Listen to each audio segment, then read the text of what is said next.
Well, thank heavens. I know you've been impatient to get that first W and probably weren't rewarded for some good play, but just give me a sense of what a load off the shoulders it is to get into the win column.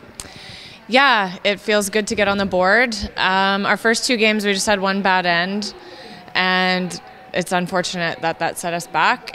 But regardless of what happened in those games, we have to win the ones ahead of us now anyways. So at some point, you got to win 5 or more games. So unfortunately, we just have to do all ours in a row now. Well, you had to start somewhere. So talk about how important that win was, just to finally get some rewards for some shots that you guys were making. Yeah, we didn't feel that far off in the last game, so it was just a matter of staying patient and just turning it into getting results. And I thought the team did a good job of that and just kind of focusing on the task at hand. And we had a pretty solid game out there. What did you guys talk about last night, or even this morning? Like, what was the sense, or was it pretty simple, just go out and win? Yeah, it was pretty simple. Even the last half of our game before, like, we had good starts and then we had a good finish. So it was just a matter of putting it all together. And yeah, we just kind of, keep plugging away and good things will happen, and that's what we did. Right. And right now, obviously, it's a pretty simple game plan. You don't worry about anything else.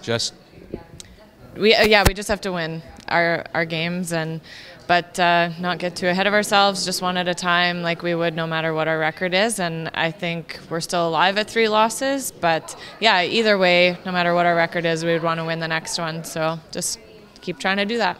Rolling right along. You guys must be in a little bit of a comfort zone out there right now. It looks like it anyways.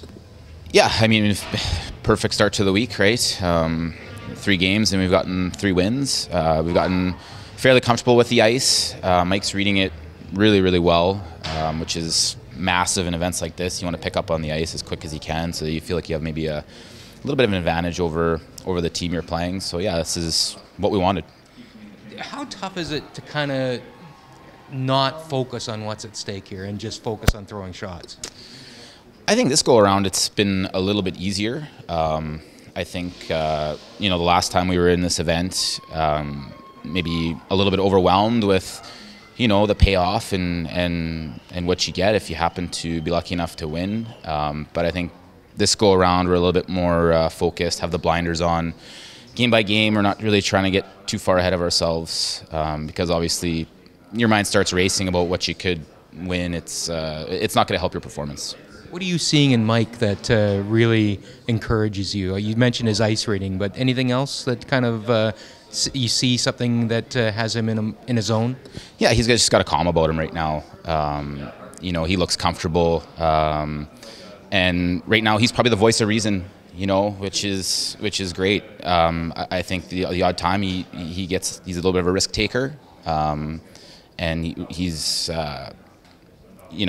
we're playing the simple shots and trying to force our opponents to play the harder ones. Waz isn't having to talk him down and dial him back, eh? No, not yet. I'm sure it'll happen at some point, though. Yeah. Big load off the shoulders, obviously, with that one. Just talk about the sense of relief. Oh, yeah. That was one of those games we could have been 0-3 really quick in this tournament. And we're not playing bad either. Like the game last night was a coin flip. This game was a coin flip. So that's the nature of the beast. We're in the trials, baby.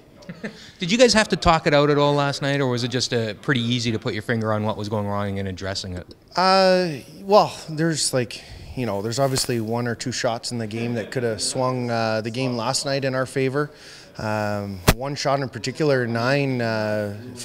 If I make that shot in 9 to go tied up coming home, I like our chances most of the time. So, what can you say? It ran a little bit straight on me, so maybe I could have taken a little less ice. So when you get down 4-1 in that game, do you start thinking, oh no, not again? Or you just thank goodness for 10 ends, right? And I like playing 10-end game. It's a good battle. It's one of those, that's why you work with a sports psychologist, so you're good to go for 10, maybe even 11.